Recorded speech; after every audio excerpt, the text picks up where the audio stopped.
Hello friends, Jai Hind, Vande Mataram. Welcome back to our YouTube channel. Friends, आज हम बात करने वाले हैं भारत की एक शक्ति के विषय में। और वास्तव में मैं हमेशा कहता रहा हूं कि बातें कितनी भी बड़ी हों, लेकिन ये जो शक्ति है मायने यही रखती है, चाहे तो वो अपने देश के अंदर हो, चाहे तो अंतरराष्ट्रीय स्तर पर हो। और वो शक्ति है किसकी? डिफेंस।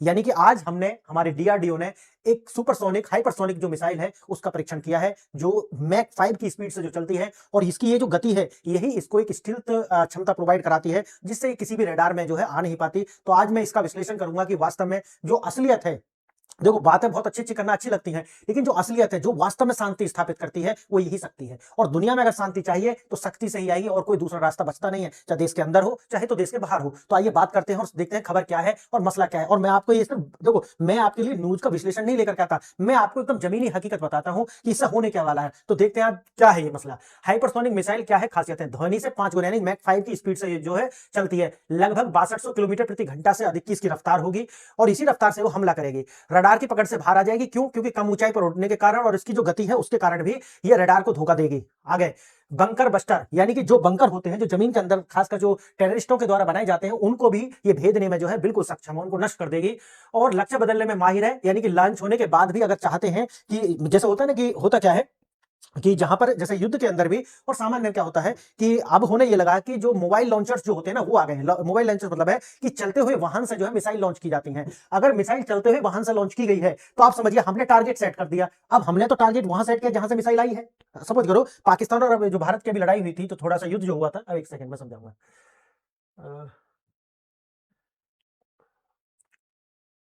देखिए, जैसे यहां से जैसे मैंने आपको बताया था, एक देश ये है, ये पाकिस्तान है, और एक देश ये है, ये इंडिया है। अब होता क्या है, मैं आपको जो बता रहा हूं वो ये है कि इसने यहां से जब मोबाइल जो मिसाइल लॉन्च होगी, अब एक तो ये है कि वो स्थिर पॉइंट हो जहां से लॉन्च हो, एक होता है जो मोबाइल हो यानी कि चलते हुए।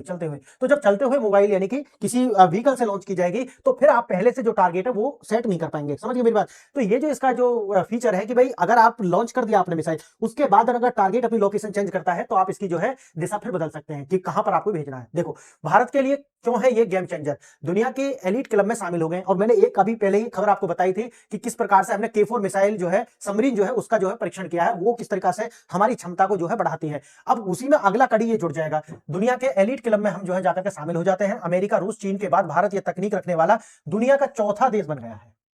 समझ गए? यानी कि चौथा देश हम बन गए हैं। चीन के लिए भी चिंता का विषय है। विशेषज्ञों का मानना है कि यह मिसाइल चीन के आधुनिक डिफेंस सिस्टम को भेजने में सक्षम है, यानी कि उनके डिफेंस सिस्टम में आएगी नहीं। ब्रह्मोस 2 का आधार, यह परीक्षण भविष्य में ब्रह्मोस मिसाइल जो 1500 किलोमीटर रेंज तक अपग्रेड करने में मदद करेगी। अब मैंने जैसा आपको बताया है, अगर सबसोनिक मिसाइल है, इसका मतलब है कि मैक 1 यानी कि आवाज की गति। दूसरा है सुपरसोनिक, यानी कि 1 से 5 मैक के बीच में। और हाइपरसोनिक 5 या उससे अधिक की स्पीड जो होगी 5 गुना। समझ गए? तो ये वही है हाइपरसोनिक। देखिए, अब बात आती है, विस्तार से बताऊंगा। भारत के हाइपरसोनिक छलांग, एक अजय शक्ति का उदय। डीआरडीओ द्वारा लंबी दूरी की हाइपरसोनिक क्रूज मिसाइल, ठीक है, ये है क्रूज। बैलिस्टिक मिसाइल समझते होंगे आप, एक होती है क्रूज मिसाइल। तो बैलिस्टिक मिसाइल और क्रूज मिसाइल जो है, अब यहां देखोगे तो क्रूज मिसाइल का ये सफल परीक्षण किया है। बैलिस्टिक जो मिसाइल होती है वो इस तरीका से जाएगी और फिर नीचे आएगी, यानी कि हाइट पर जाकर के फिर नीचे करेगी। लेकिन ये क्या है? क्रूज मिसाइल है। क्रूज मिसाइल जो है वो जमीन से कम ऊंचाई पर उड़ने में भी सक्षम होती है। और ये जो कम ऊंचाई पर उड़ने में जो सक्षमता है, यही उसको बनाती है स्टील्थ कैपेबिलिटी, यानी कि दूसरे जो रेडार है वो उसको ट्रैक और डिस्ट्रॉय नहीं कर पाएंगे या उसका पता नहीं लगा पाएंगे। अब दुनिया के सबसे विशिष्ट हथियार क्लब में भारत इससे शामिल हो जाता है। गति 5 मैक से ज्यादा है। प्रकृति क्या है? क्रूज मिसाइल है। बैलिस्टिक और क्रूज मैंने दोनों बता दी है आपको। और इंजन जो है वो इसके अंदर जो है क्रांतिकारी स्क्रैम जेट जो इंजन है, उस तकनीक का प्रयोग इसके अंदर किया गया है। एग्जाम के लिए भी महत्वपूर्ण है और सामान्य जानकारी के लिए भी ये हमें याद रखना है। हाइपरसोनिक क्लब, दुनिया का सबसे शक्तिशाली मेज पर भारत की जो सीट है वो बुक हो जाती है, जो कि चौथा बन जाते हैं हम। कौन कौन से? चौथे बन जाएंगे हम। अमेरिका, रूस, चीन के बाद भारत जो है आधिकारिक तौर पर हाइपरसोनिक क्रूज मिसाइल तकनीक रखने वाला चौथा देश बन गया है। याद रखना इस बात को। यह एक ऐसी क्षमता है जो कि फ्रांस, ब्रिटेन और उन्नत देशों के पास भी अभी नहीं है। और यह उपलब्धि भारत को वैश्विक सैन्य शक्ति के रूप में नए स्तर पर स्थापित करती है। अब आप कहोगे ठीक है जी भाई, ये तो डिफेंस के लिए तो ठीक है, लेकिन दूसरी चीज और भी है। हम धीरे धीरे से अपना जो डिफेंस का जो बाजार है, समझ गए, हम इसको भी उन्नत बना रहे हैं। हम सिर्फ अब ऐसा नहीं है कि हम हमारे यहाँ पर ला रहे हैं बाहर से खरीद नहीं, हम एक्सपोर्टर भी बनेंगे। हम डिफेंस का एक्सपोर्टर उस लेवल पर जाने वाले हैं, हम चौथे देश बन गए। तो वही है, भारत है, रूस है, अब उसके बाद में चाइना है। तो ये ऐसे, अब चाइना का तो दूसरा मैटर है, लेकिन जब भारत की बात आएगी तो चाइना से ज्यादा विश्वास और हमारा जो डेमोक्रेटिक सेटअप है और हमारी जो सॉफ्ट पावर है वो चाइना से हमें ज्यादा आगे लेकर के जाती है। और दूसरी बात है टेस्टिंग, यानी कि भारत की जो मिसाइल होंगी या जो भी हमारे डिफेंस के हथियार होंगे वो चाइना से ज्यादा बेहतर होने का एक वजह यह है क्योंकि हम लगातार सतत युद्ध में रहते हैं और हमारी जो टेस्टिंग है वो इनसे ज्यादा बेहतर है। और दूसरी क्या है, क्योंकि वहां पर तो देखो चाइना के अंदर कोई भी खबर बाहर नहीं आ पाती कि अगर कमी है तो बाहर नहीं आएगी, अच्छी बात है बाहर आ पाएंगे। भारत के अंदर ये समस्या नहीं है, तो अगर कोई जो क्रेता है जो खरीदेगा उसे ये पता है कि भारत के अंदर ये जो सक्षमता है वो रियलिटी है, अगर कोई भी कमी होती तो वो बाहर आ जाती। देखिए गति फिर से परिभाषा करना, सबसोनिक और से हाइपरसोनिक। जैसे मैंने बताया सबसोनिक क्या है, वही 1 मैक, सुपरसोनिक क्या है 1 से 5 मैक, और हाइपरसोनिक क्या है मोर देन 5 मैक की गति से जो चलेगी वो हाइपरसोनिक होगी। ब्रह्मोस जो आती है कौन सी गति में आती है, कौन से में आती है, देखिए किसमें आती है, सुपरसोनिक। लेकिन भारत की जो नई शक्ति है, भारत की जो नई शक्ति वो मैक 5 में पहुंच गई है। अब देखिए मिसाइलों की गति मैक में मापा जाता है जो ध्वनि की गति का गुणक होता है, गुणा मतलब गुणा में, मल्टीप्लाई में। हमारी ब्रह्मोस दुनिया की सबसे तेज सुपरसोनिक मिसाइल लगभग 3 मैक की गति से चलती है। ये दुनिया देखो यहां रखना है सबसे तेज, दुनिया यहां से रखना है दुनिया की सबसे तेज। यह नई परीक्षण मैक 5 की न्यूनतम गति से करती है और उसके आगे आपको +5 मतलब 6 तक भी जा सकती है, क्योंकि सब बातें बाहर नहीं आती कि अगर हमारा जो डिफेंस है उसमें बता दिए +5 है, +5 में 7 भी हो सकती है, 8 भी हो सकती है। तो आप देखिए एक अजय हथियार, गति, छलना और शक्ति। छल क्या कर सकती है, मैंने बताया स्टील्थ कैपेबिलिटी इसके पास है। गति तो इतनी है 5 से ज्यादा है और वो वेरी करेगा। और शक्ति तो मैंने जैसा कि आपको बताया है कि रडार जो है उसको डिसेप्शन दे सकती है, इनको उसको धोखा दे सकती है। अब अविश्वसनीय गति, इनक्रेडिबल स्पीड जो मोर देन 5 मैक, मतलब मैंने जैसा आपको बताया ना कि +5 का मतलब तो 6 भी हो सकती है, 7 भी हो सकती है। अब चाइना के पास +5 का मतलब क्या है, आप सोचिए इस बात को। अब यह इतनी तेजी से यात्रा करती है कि दुश्मन के पास प्रतिक्रिया करने का कोई समय नहीं होता। अनमैच्ड मैन्युअलिटी, मैन्युअलिटी का मतलब होता है जो हम उसे घुमा सकते हैं, मैन्यूवर कर सकते हैं, समझ गए ना। तो ये मैन्युअलिटी जो है इसके दौरान अपना रास्ता बदल सकती है, जिसमें इसे रोकना लगभग असंभव हो जाता है। तो एक ये है, और दूसरा है इसकी उड़ान का पथ अधिकांश जो है डिफेंस सिस्टम जो है वो इसको देख नहीं पाते, ट्रैक नहीं कर पाते। क्लियर, एक तो कम ऊंचाई और गति, ये 2 कारण है इसमें। लक्ष्य तक पहुंचने के 2 रास्ते, बैलिस्टिक बनाम क्रूज। बैलिस्टिक मैंने आपको बताई है और क्रूज मैंने बता दी। बैलिस्टिक में क्या है, ये तरह का जो पैराबोलिकल यानी कि पहले ऊपर जाएगी और फिर नीचे आएगी, लेकिन इसके अपने फायदे ये है कि ये मल्टीपल वार हेड ले जा सकती है। और मल्टीपल वार हेड के साथ साथ में करेगी क्या कि जब ये ऊपर जाएगी और उसके बाद में मैं आपको इसमें बताऊंगा कि जो इसका वार हेड होते हैं वो मल्टीपल वार हेड में क्या होता है कि एक तो रियल होगा और बाकी क्या होंगे, डिसेप्शन के लिए होंगे। तो जब उनका डिफेंस एक्टिवेट होगा सामने वाले दुश्मन देश का, तो उसे ये कंफ्यूज हो जाएगा कि वास्तव में असली कौन है और इनमें नकली कौन है। बस ये इसमें जो है अंतर है। और इसमें अंतर तो बहुत सारे हैं, लेकिन मैं मेन आपको बता दिए, ये जमीन के समानांतर चलती है, गति ज्यादा होती है, इसलिए इसको ट्रैक नहीं कर सकते, लेकिन इसको जो है ट्रैक कर पाएंगे। लेकिन इसकी क्षमता जो है वो क्या है, ये जो मल्टीपल वार हेड जब लेकर के जाएगी तो उसमें बहुत सारे ऐसे होंगे जो क्या होंगे, सिर्फ धोखा देने के लिए होंगे वार हेड, लेकिन एक असली होगा जो लक्ष्य को केंद्रित करेगा। तो जब सामने वाले का जो डिफेंस है वो इसे ट्रैक तो कर पाएगा लेकिन अपने आप को सुरक्षित नहीं कर पाएगा। क्लियर है, क्योंकि इतने सारे जो डिफेंस जो है वो अपने आप को कर ही नहीं पाएंगे कि भाई अगर 500 लाद दिए इसमें तो सोचो आप, तो वो कितनों को रक्षा करेगा, और जो रियल वाला है वो जाकर के अपने टारगेट को हिट कर पाएगा। बस ये है दोनों का। अब देखिए बैलिस्टिक मिसाइल एक ऊंचा पथ बनाती है और फिर गुरुत्वाकर्षण के तहत नीचे की ओर आती है। और इसमें क्रूज मिसाइल जो होता है, मैंने जैसा आपको बताया, वो कम ऊंचाई पर चलती है और संचालित उड़ान भरती है, जमीन के समानांतर उड़ती है और निरंतर जो शक्ति गति की आवश्यकता होती है। इसमें क्या होती है कि भाई जब तक नीचे से ऊपर जा रही है तो एक इंजन की आवश्यकता, लेकिन जब ऊपर से नीचे आएगी तो क्या होगा, वहां पर उसको जो मिसाइल जो है कम ईंधन लगेगा। मतलब ये है सारा। अब देखिए सफलता का केंद्र, क्रांतिकारी स्कैमजेट इंजन, रैमजेट इंजन ब्रह्मोस के अंदर आपको पता है, और स्क्रैमजेट इंजन हाइपरसोनिक मिसाइल के अंदर आएंगे। और दोनों में सब ये जो है सबसोनिक वायु के मंडल के अंदर चलती है, और सुपरसोनिक जो जैसे मैंने आपको बताया है कम ऊंचाई पर, और जो मोर देन मैक जो है 5 की गति से ये चलती है और स्टील्थ कैपेबिलिटी इसकी ज्यादा होती है। आइए स्क्रैमजेट क्या गेम चेंजर है, हवा को ईंधन में बदलना। जैसे मैंने आपको बताया स्क्रैमजेट जो है वो ऑक्सीजन को लेता है एक फ्यूल के फॉर्म में। देखना वायुमंडलीय ऑक्सीजन जो है उसको ही वो लेकर के कैरी करता है, ईंधन जो है हाइड्रोजन को कैरी करता है, ऑक्सीजन के साथ मिलकर के ये जो है कार्य करेगा। ऑक्सीजन को ले जाने की आवश्यकता इसमें नहीं पड़ेगी क्योंकि ये कैप्चर कर लेगा वायुमंडल से ही। बस ये है।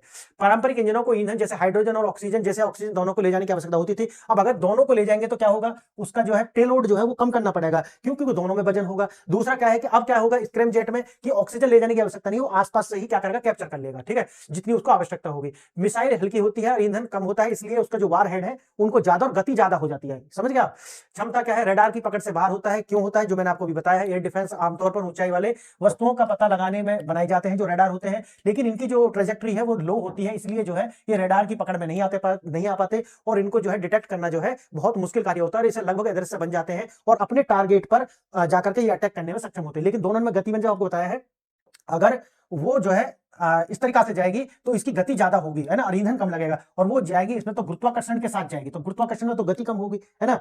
ना गति तो 5 मैक की इसमें है, लेकिन जो रेंज है ठीक है, उनमें भी अंतर आएगा। देखिए अभेद्य किलों को भेदना बंकर बस्टर, इसके पास एक क्षमता क्या है, ये बंकर बस्टर है, काइनेटिक एनर्जी इसको प्रोवाइड करेगी। ये सिर्फ एक सतह विस्फोटन नहीं करती है, जमीन की गहराई में जाकर घुसकर दुश्मन के भूमिगत बंकर जो होते हैं उनको जो है निशाना बना सकती है और उनको नष्ट कर सकती है। ये क्षमता दुश्मन को सबसे सुरक्षित ठिकानों को भी खतरे में डाल देती है। और क्षमता 3, लक्ष्य को भ्रमित करना और उड़ान के दौरान रास्ता बदलने की कला, यानी कि इसके अंदर मैन्यूवर, जैसे मैंने आपको शुरू में बताया कि अपना जो रास्ता है वो बदल सकती है। अगर कोई भी मोबाइल उस पर लाद करके अगर आपके ऊपर अटैक किया गया है, तो अगर वो ए पॉइंट से बी पॉइंट पे पहुंच जाता है, तो इसकी जो लोकेशन है, पहले अगर आपने ए पर लॉक की है तो आसानी से बी पर ला करके इसको अटैक कर सकते हैं। ये मैन्यूवरिंग इसके पास होती है।